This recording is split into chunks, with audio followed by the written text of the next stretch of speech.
Hello and welcome to the Webcast for Monday, April 27th. I'm South Ops meteorologist Jonathan O'Brien.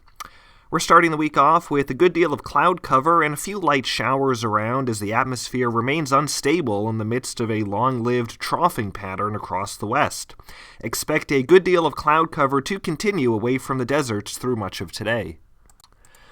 We won't see any major precipitation today, but it will remain an unsettled day with some additional scattered shower activity, mainly across the Sierra.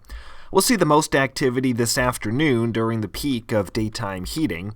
Any additional rainfall totals look light, and many areas won't see much of anything, but some localized quarter to half-inch rain amounts are likely under some of the heavier showers. While we won't be adding too much today, here's a look at our observed rainfall totals over the past few days. This has been another solid late-season storm over the weekend, which generally outperformed in the rainfall department. Most foothill and mountain areas saw anywhere from half an inch to an inch and a half of rainfall, with less in some of the valleys. We also saw another strong boost to the Sierra snowpack, which is seeing somewhat of a late-season resurgence, though remains well below average. As we head into the new week, we're still dealing with a trough-dominant pattern over the west. However, things will trend in a somewhat warmer and drier direction through the week as the trough weakens and we even build some brief high pressure in towards late Thursday through Saturday. In terms of rain chances this week, there's really not going to be a whole lot after those lingering showers today.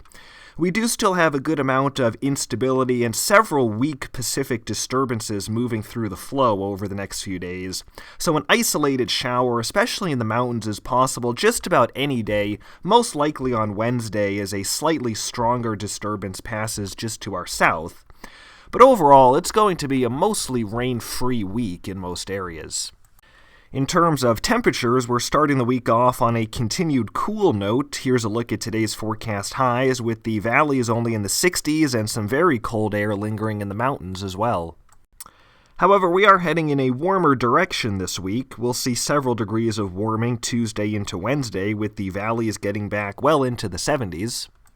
And the warming continues as that weak high pressure builds in late in the week. In fact, by Friday and Saturday, readings of mid-80s to even near 90 are possible in the warmer valleys, but it will be cooler towards the coast as a marine influence settles in.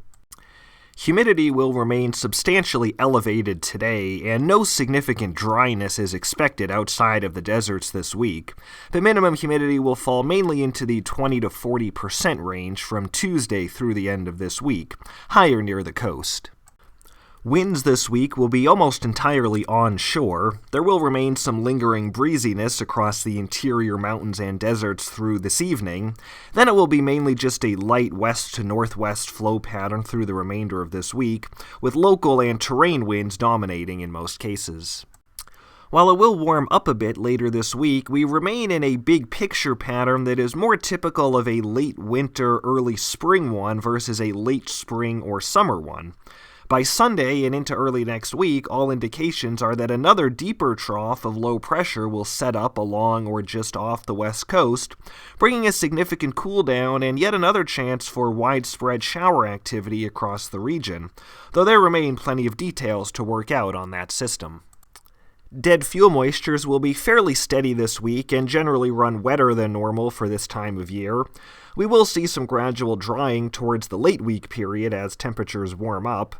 In terms of live fuel moistures, they should also see some increases in the current pattern, and this pattern is really good news for stemming declines in live fuel moistures in areas that saw a much earlier than normal peak this year.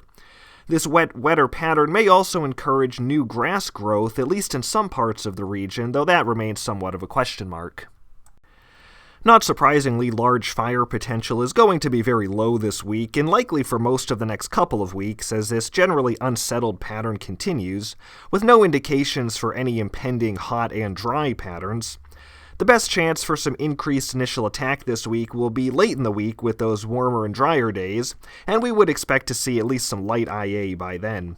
But with another cool down and chance for showers looming early next week, the ramp up to more significant fire activity still appears a good ways off. That's it for today's webcast. Thanks for joining us. Next one will be on Wednesday, April 29th.